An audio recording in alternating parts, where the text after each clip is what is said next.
In the news tonight, Syria peace talks are due to begin in Geneva tomorrow, with the sides showing no sign of compromise over the issue at the heart of the conflict, the future of President Bashar al-Assad.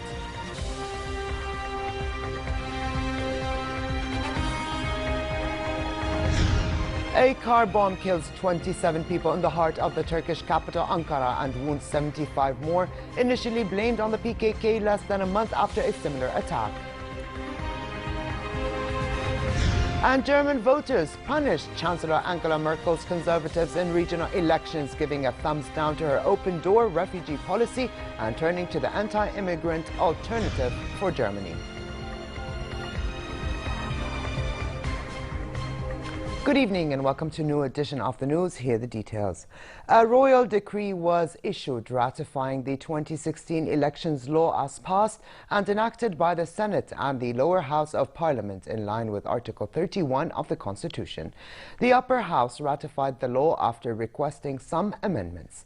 Under the bill, the number of lower house members is reduced to 130 from 150, and 15 seats were allocated to women quota, with one women's seat for each governorate. The new election law is part of political reforms underway by the government and aims to further advance democratic and political life in the kingdom. His Majesty King Abdullah held talks in Abu Dhabi with Sheikh Mohammed bin Zayed Al Nahyan, Crown Prince of Abu Dhabi and Deputy Supreme Commander of the UAE Armed Forces, vis-à-vis ongoing developments in the region, as well as joint Arab efforts and closer cooperation. His Majesty and Sheikh Mohammed affirmed the need to maintain close consultation and cooperation between Jordan and the United Arab Emirates over current regional developments, namely the fight against terrorist groups and actions aimed at strengthening security for the peoples of the region. His Majesty left Amman earlier in the day, and His Royal Highness Prince Raad bin Zayed was sworn in as regent in the presence of cabinet members.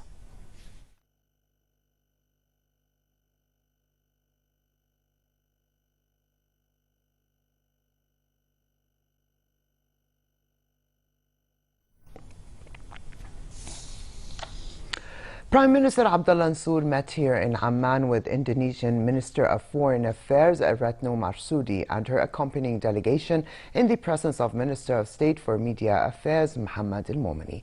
The meeting dealt with means of expanding bilateral trade between Jordan and Indonesia, as well as regional issues, foremost the Palestinian-Israeli issue and world efforts to counter extremism.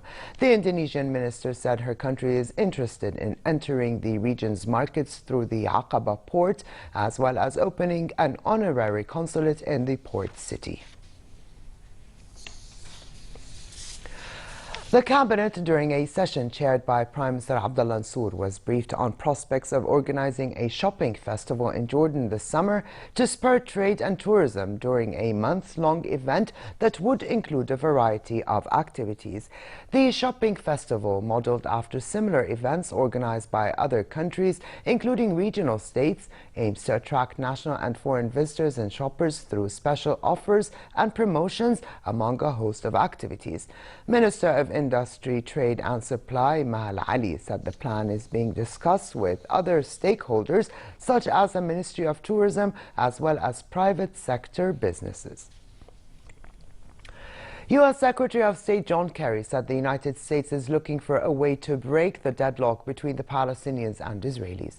Obviously, we are all looking for a way forward, said Kerry, when asked if the United States is ready to cooperate with Paris in its initiative to relaunch peace talks. Speaking alongside European foreign ministers in Paris for a roundtable on Syria, Kerry also said the United States remains deeply committed to a two-state solution, but there's not one country or one person who can resolve the conflict, and it is going to require international support. France's Foreign Minister Jean-Marc Ayrault said the conflict is getting worse and the status quo cannot continue. A former ambassador to Washington, Pierre Vimont, is heading France's diplomatic push and will be in Israel, the Palestinian territories and the United States this week to discuss the French initiative. The regime and its backers think that they can test the boundaries, diminish compliance in certain areas. The French proposals in these last weeks and months are being coordinated with the European Union, in the logic of joining efforts with the Quartet in particular to try and create the conditions for the two-states solution to happen at a certain moment and not to disappear from the screen of what is possible in the near future. On the eve of Syria peace talks in Geneva, the United States and France accused the Syrian government of trying to disrupt a new round of talks and said Russia and Iran need to show that the Syrian government is living up to what has been agreed. The talks tomorrow will coincide with next week's 5th anniversary of a war that has killed more than 250,000 people, created the world's worst refugee crisis, and allowed for the expansion of Daesh. France's Foreign Minister Jean-Marc Ayrault shared Kerry's view, describing a statement by Syrian Foreign Minister Walid al-Muallim yesterday as a provocation. Muallim had said his government would not discuss presidential elections at the Geneva talks. Here's more. With UN-sponsored peace talks set to resume in Geneva Monday, diplomatic efforts are in high gear. In Paris, U.S. Secretary of State John Kerry met with the EU foreign policy chief, plus his British, French, German and Italian counterparts for broad roundtable talks. The Syria crisis high on the agenda.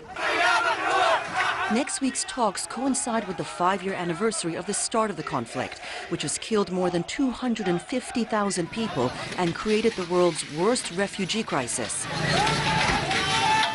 Kerry called on all sides to abide by a ceasefire deal that's sharply reduced the levels of violence in Syria, saying ongoing violations of the truce risk undermining the entire peace process. If we don't want to be back here next year, or even a year after, facing a Middle East with even more refugees, even greater numbers of dead and displaced, even more suffering and erosion of hope, it is vital that people exert leadership and deliver on the cessation of hostilities. In the long run, the only way to actually end this challenge of refugees is to end the Syrian civil war. Meanwhile, the various Syrian delegations continue to arrive in Geneva for what's the most substantial recent effort to end the war. But Syria's government on Saturday ruled out any discussion of the fate of the Syrian presidency at the talks. And the lead opposition negotiator said a political transition couldn't even start unless Syrian President Bashar al-Assad was no longer president. Meaning, come Monday, diplomats still have enormous challenges ahead. Meanwhile, members of the Syrian government delegation, including the president for the National Initiative of Syrian Kurds, Omar al-Usi, continue to arrive in Geneva for a new round of talks, delayed twice for logistical reasons. The opposition delegation, some of whom have already arrived in Geneva, say they are ready to engage in serious talks to end the war in the country, but that they believe there can be no role for President Bashar al-Assad in a transitional government. Statements by the two sides ahead of the talks reflect the huge challenges facing diplomats as they try to build on a ceasefire deal that has reduced violence sharply since February 27. And here at home, Border Guard ushered in an additional number of Syrian refugees over the past 3 days. A total of 312 men and women of different age groups were assisted by the Border Guards as well as the Royal Medical Services personnel with emergency aid and medical supervision before they were transferred to their respective shelters and camps. And in the continued fight against Daesh terrorists, the United States and allied forces carried out 18 airstrikes on the group in Iraq and Syria since yesterday. A statement by the Command Joint Task Force said coalition forces conducted 12 strikes in Iraq in coordination with the Iraqi government, destroying, among others, a Daesh rocket position, supply cache, a large tactical unit, and a bridge used by the group. While in Syria, 6 strikes hit Daesh tactical units and destroyed anti-air artillery pieces, vehicles, a mortar, and fighting positions. At least 27 people were killed and 75 others wounded in a blast in the Turkish capital, Ankara. The explosion ripped through a transit hub in the capital, engulfing a bus and several cars on Ataturk Boulevard, where there are 10 bus stations. The attack area, close to a courthouse, parliament, and other key government institutions, was crowded when the explosion happened. A security official said the blast, which could be heard 2.5 kilometers away, was caused by a suicide car bombing. Video footage showed burning debris showering down on the entrance to an underpass. Initial findings suggest the outlawed Kurdistan Workers' Party, the PKK, or an affiliated group, was responsible for the car bombing. Less than a month ago, a car bomb killed 29 people and wounded at least 60 in Ankara in an attack claimed by the PKK. The Lebanese government approved a temporary solution for the country's 8-month garbage crisis through opening 3 landfills as thousands protested in downtown Beirut. 2 landfills will be established near Beirut and a third south of the city will be reopened for 2 months to receive trash that is piled up since July last year. Following an 8-hour cabinet meeting yesterday, Information Minister Ramzi Jirej said the temporary solution will last 4 years and by then a permanent solution will be in place. Thousands of protesters rejected the option of temporary landfills and demanded a more long-term waste disposal plan. Lebanon's trash crisis began when the landfill south of Beirut was closed with no plan in place for an alternative, touching off an unprecedented wave of protests. German voters gave Chancellor Angela Merkel's accommodating refugee policy a thumbs down, voting big instead to the anti-immigration alternative for Germany, AfD. Merkel lost in 2 out of 3 regional state elections due to the poor showing in both Baden-Württemberg and Rhineland-Palatinate. In Saxony-Anhalt, in former East Germany, Merkel's conservative Christian Democrat CDU remained the largest party, but the AfD grabbed 21.5% of the vote. Already represented in 5 of Germany's 16 regional parliaments, the AfD campaigned on slogans such as "Secure the borders" and "Stop the asylum chaos." The result is a setback for Merkel, just as she is trying to use her status as Europe's most powerful leader to seal a European Union deal with Turkey to stem the tide of migrants.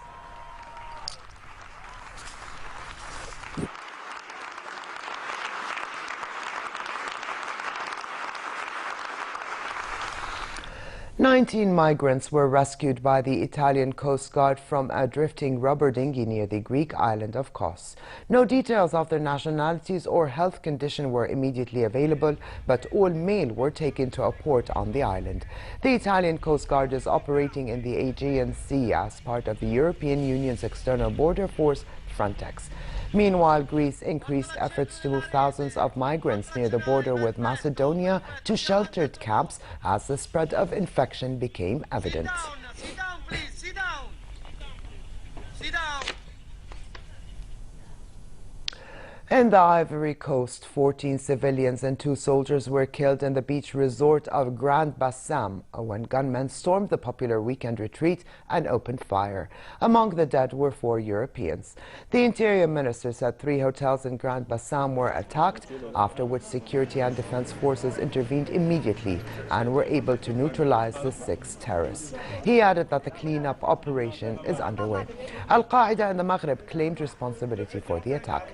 French President François Hollande denounced the attack, saying 1 Frenchman was among those killed. In a statement, he said France will bring its logistical support and intelligence to Ivory Coast to find the attackers. Republican presidential candidate Donald Trump refused to take responsibility for clashes that have erupted at his campaign events, saying he was not inciting violence but giving voice to the anger of his supporters. Speaking to NBC's Meet the Press following furious criticism from both Republicans and Democrats alike that he was encouraging discord with divisive language, Trump said he did not accept responsibility and does not condone violence in any shape. He said the tension at his rallies came from people being angry not at him or what he's saying, but from the country's leadership. "I'm simply a messenger," he said. The disturbances come days before the next 5 presidential nominating contests on Tuesday, which could cement Trump's lead over Republican rivals Ted Cruz, Marco Rubio, and John Kasich. They also follow several weeks of violence at Trump rallies in which protesters and journalists have been punched, tackled, and hustled out of venues. Where our jobs are being ripped out of our country. Outside a Donald Trump rally in Cleveland, Ohio, a shouting match between a small crowd of his supporters and his detractors. You are the scum of humanity! The Republican frontrunner has raised passions and tensions as the atmosphere around his White House bid becomes increasingly nervous.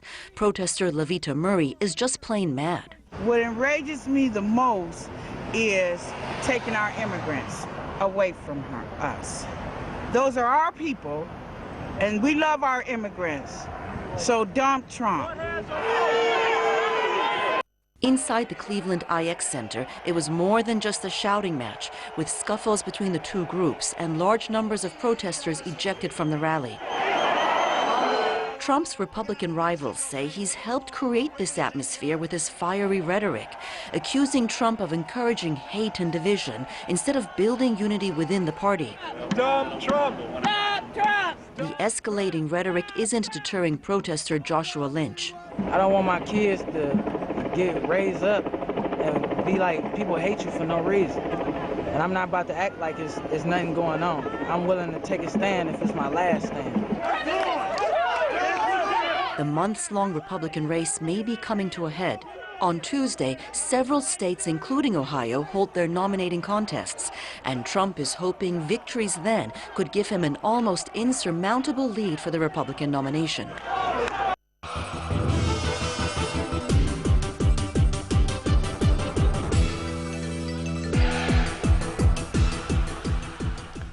Kawasaki Racing Team's Tom Sykes has taken an incredible victory in a 3-way fight for the win at the World Superbikes at Chang International Circuit in Thailand.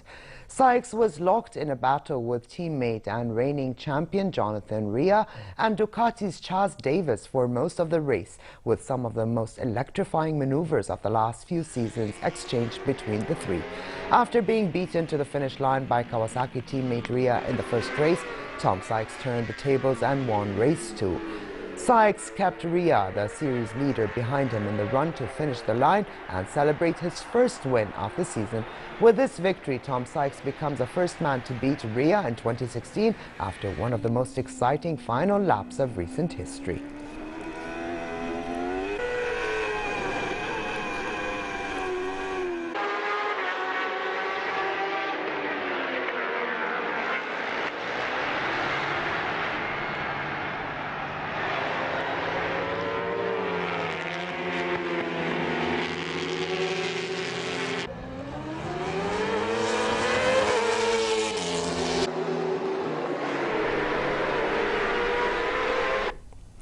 Paris Saint-Germain secured Ligue 1 title with a 9-0 thrashing of doomed Troyes.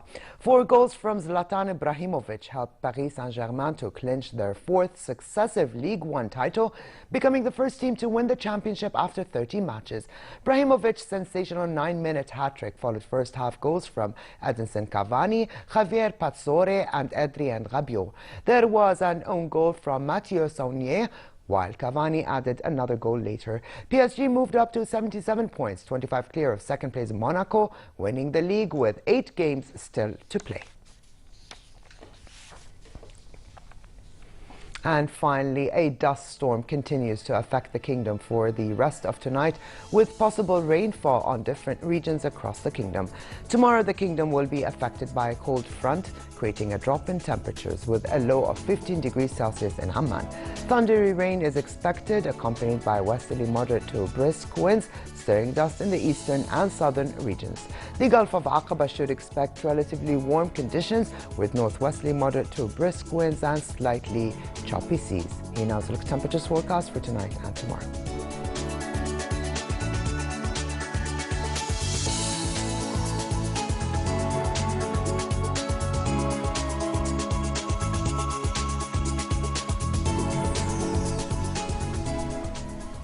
And to close, here's a reminder of the day's top stories. Syria peace talks are due to begin in Geneva tomorrow, with the sides showing no sign of compromise over the issue at the heart of the conflict, the future of President Bashar al-Assad.